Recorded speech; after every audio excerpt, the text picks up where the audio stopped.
I haven't been this disappointed since I found out what the average male penis size is. I just feel for those guys, you know what I'm saying? Yeah, I wouldn't know what that feels like. We're not related, by the way.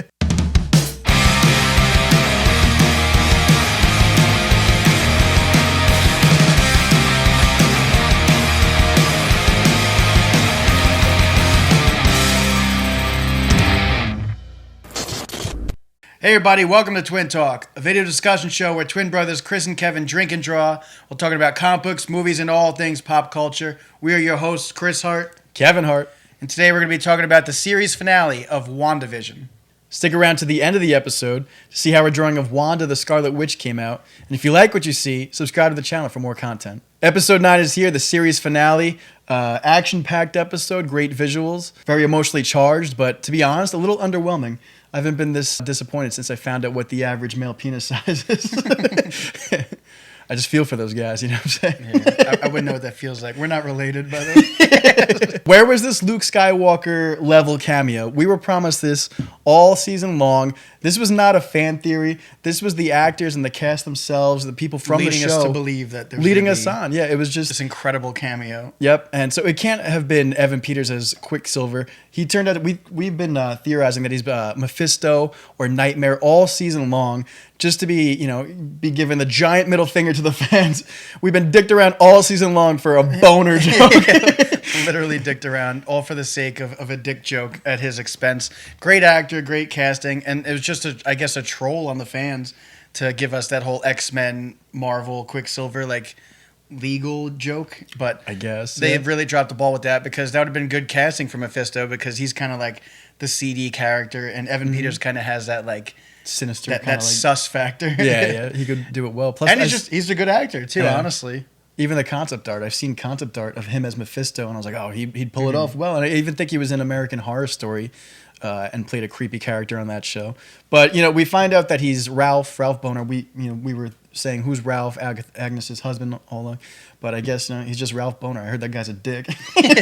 But speaking about this Luke Skywalker level cameo that we were supposed to get, it never came through. If it was the Quicksilver cameo at the end of episode 5, and that was the high watermark of the whole series, then that's a little disappointing, because major letdown, yeah. It was a misdirect that didn't really pay off anything, and we still were led to believe that there's going to be this big cameo by a character. And even me and my wife the other day were watching the Instagram video. It was a fake promo for it, the one that you and Brian sent me, but it was one that had it was my name is Dr. Stephen Strange, and we were hyped for yeah, let's go. Maybe that would have been better. Yeah, and we still yet to see the multiverse get ripped open at the end by Wanda, or any segue into the future of the MCU after this show. So it's just a little bit of a letdown. It was a good finale. It wasn't terrible. There were some good things. There's a lot of high parts. Just this cameo, I was super let down, because we were, maybe it was a far cry to think, okay, Reed Richards of the Fantastic Four. Yeah. Maybe it's too early to introduce him, but at least, I think I saw in one of the promos too from the show, there was a Wonder Man costume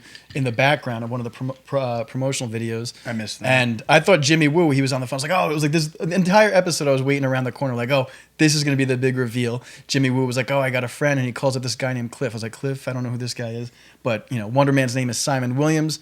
I don't know much about the character, but clearly he's not Cliff. And then even too, we'll talk about the end fight, but after during the fight, Wanda is getting drained of her powers, and I thought that she would need help, and that would have been an obvious way to have Stephen, Doctor Strange, come in and kind of balance this chaotic magic, this conflict, and then she solves it herself, and then when they're going back to the house, I was like, nope, someone's behind the door. Nope, just more and more disappointment. Yeah, I was like, come on, nothing. Yeah, he was mentioned in that book. You're more powerful than the Sorcerer Supreme. Agatha says she name drops him, but we never see him. Maybe he couldn't get the budget for Cumberbatch. I don't know what went on there, but it would have been a great reveal to set up the next movie, which we know is Multiverse of Madness, which apparently Wanda's going to be in.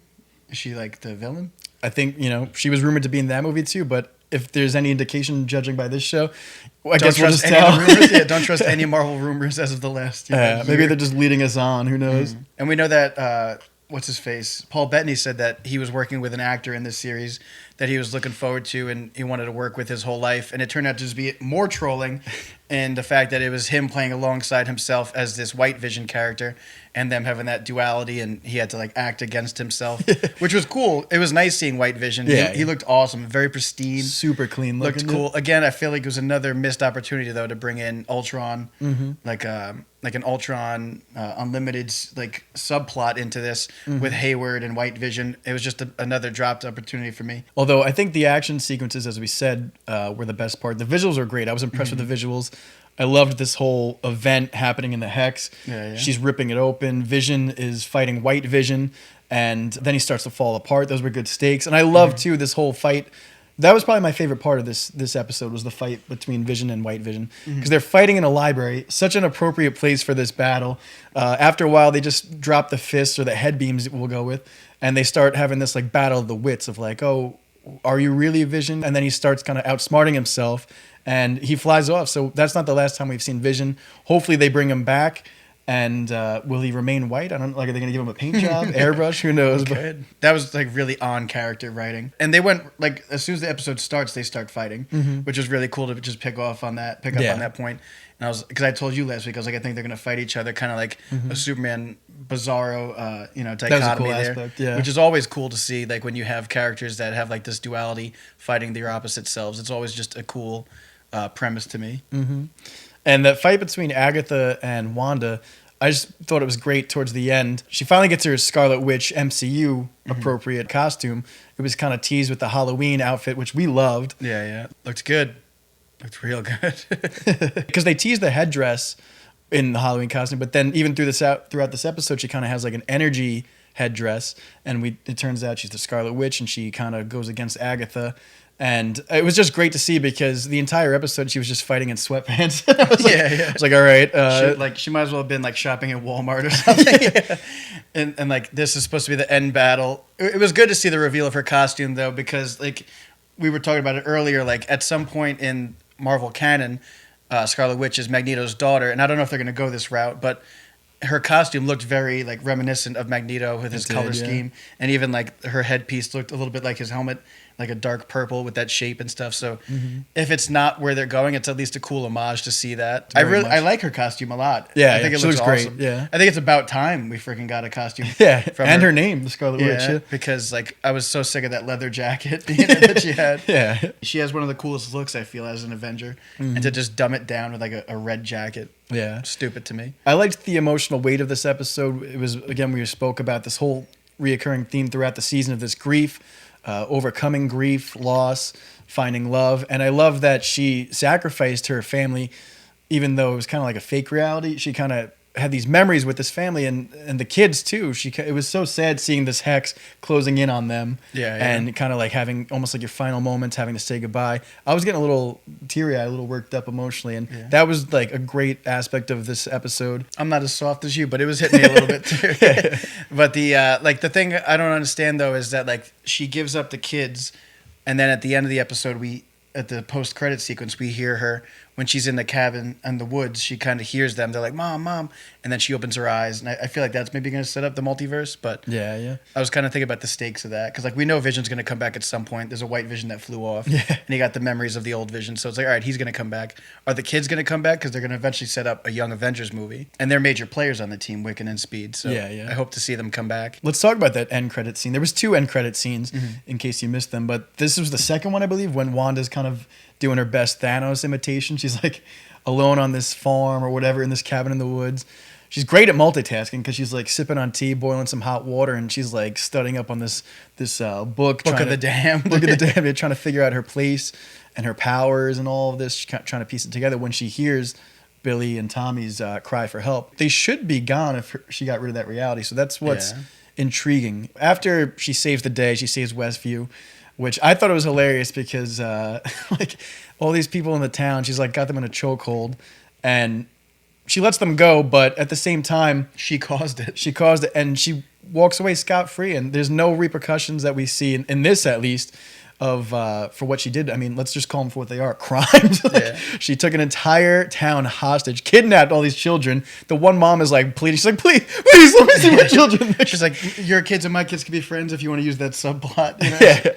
And the thing I love too is that Hayward, like, I know he was like Captain Douchebag in the show, but like the way like he was trying to just eliminate that whole threat of Wanda and containing these people in He was Westview. kind of right, just the wrong approach. Yeah, I mean, like obviously there's that whole like shady aspect of him wanting to use Vision for the as a weapon in the government stuff. True. But like, and like people were saying, oh, he shot at the kids. Like they were fake kids, first of all. Kids nonetheless. This guy's just lighting them up. But I will say though, like he knew Monica for a while, but he's still like he was just like bang, bang, and he just emptied the clip into her.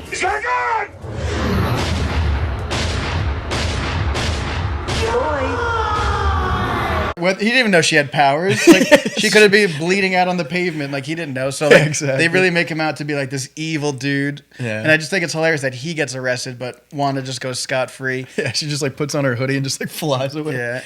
I hope there is. They have like a 6-month paid vacation. Yeah. I hope there is some like consequences or repercussions of her actions from the show going forward. Yeah. But even if not the government, then at least like, some of the Avengers calling her out and like trying to like put her in her place because what she did was wrong at the end of the day, and like that's not what heroes do. Yeah, what's her public perception going to be, even as an Avenger after she already doing destroyed? I think it was like 3,000 people. Those are 3,000 lives she affected. So I want to see consequences going forward. And she's always been kind of a dark character in the comics, so it was cool to see this kind of like conflict within her of this grief, this darkness.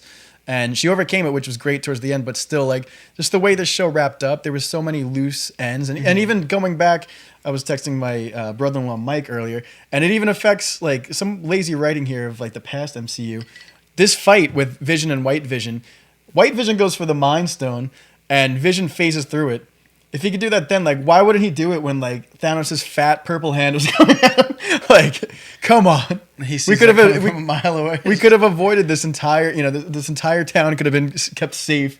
Wanda would never lose Vision and everything. So I just thought it was, like, funny. It was like, yeah, it's kind of a plot hole. I guess my pushback on that would be, at that point, Thanos already had the Reality Stone. True. And he could just, like, and the Time Stone, too, I think.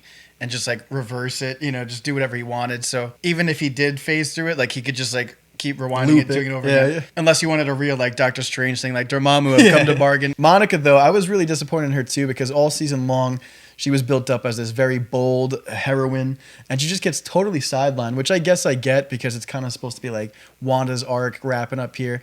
And we are going to clearly see her more in the future of the MCU with Captain Marvel and everything else. She was so powerful, and she got her powers. And even when she's held captive by Pietro, this dude just making smoothies, he's using super speed, which I still don't understand. How is he able to use super speed? Witchcraft or not, I don't care.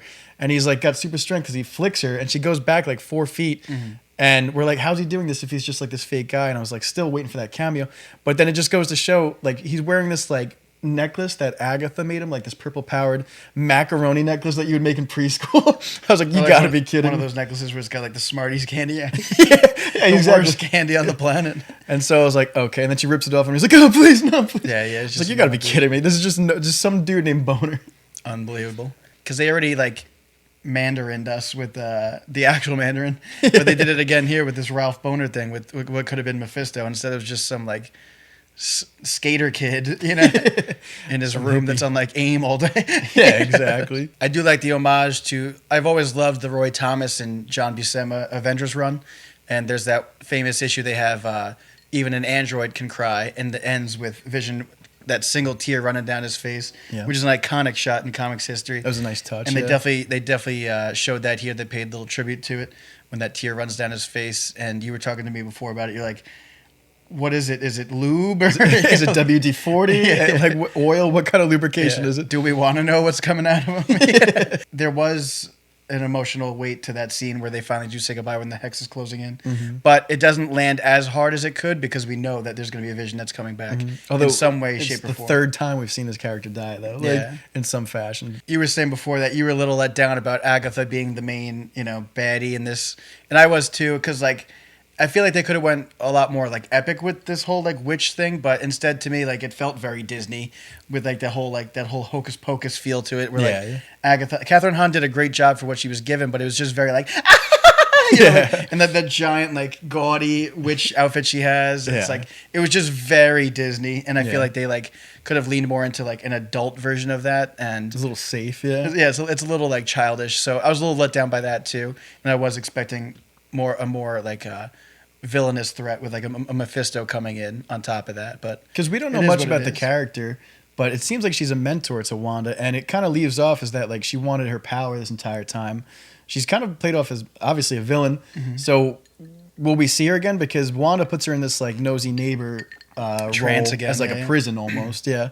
And she's like, "Oh, I'll be seeing you at Agatha or Agnes, whatever she called her again." If I need you, I'm gonna come find you. I know where you're at. Yeah. But then Agnes or Agatha was like, "Oh, like not if I find you first." Okie dokie, like Yeah. she's funny when she does that stuff, but like, you know, She's is- a likable character. I just didn't buy into her as like the big villain. Yeah, no. And in the comics, she seems I hope like they turn her around because she's kind of like a sinister looking character, but then turns to be a like likable character. yeah, almost like a Jedi, you know, master, you know, to Wanda's magic. Like you were saying in the comics, like she's kind of like this mentor, teaches Wanda how to use her magic, and also babysits the kids. But I would never let her touch my kids ever again after what she was that. trying to do, like, you know, playing that ultimatum. So, Yeah, she's got them like roped up, but like I don't know. I guess S&M or something. yeah, we'll see in the future. Yeah, the episode starts. They're like chained up. I was like, yes, yeah.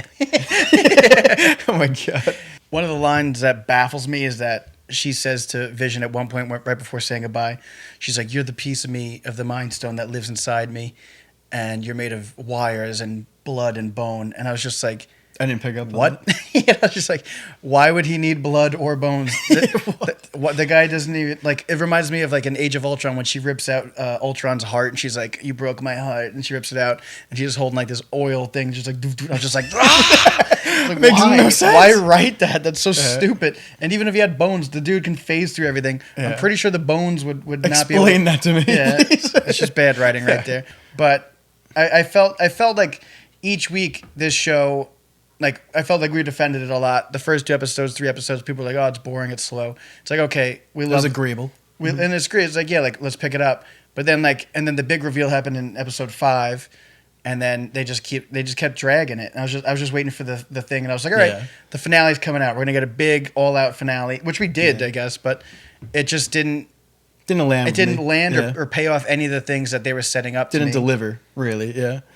And speaking of deliver, there were with this people in the town of Westview. I thought it was. I cracked up laughing when this guy, the mailman, who's like delivering stuff, he finally comes to and he's like, "I'm exhausted." Yeah, he's just constantly walking. He's just constantly working and walking and doing. Yeah. It reminded me of like a real life Amazon employee. Yeah. Like those guys never sleep During the They never see their holidays. families. That Amazon Prime truck. There's a smile on the truck, but definitely not on any of those drivers because those guys are working Exactly. always. Let's talk about the first end credit scene when Monica goes into this theater. I was like, all right.